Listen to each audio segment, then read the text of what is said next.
Nyapate me mara oyuhanci jiran putu lungpu tupan putu butlau. Tớt lam ren un mơn, roi talsa amang sawat retju.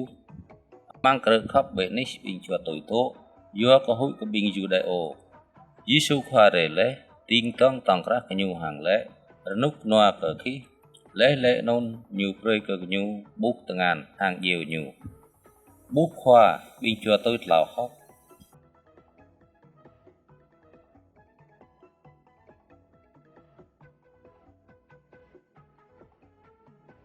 Hawat teng nyu le ke nyu, renuk noa ke ki, kar hang ma padar le ko padar bing ki mơn.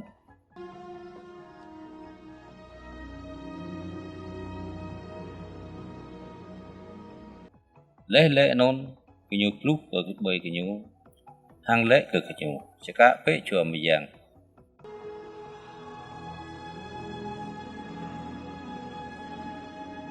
ki lui tre sok sat ke lời ching lui ye ki piah tre sok sat ke lời ching ya piah ye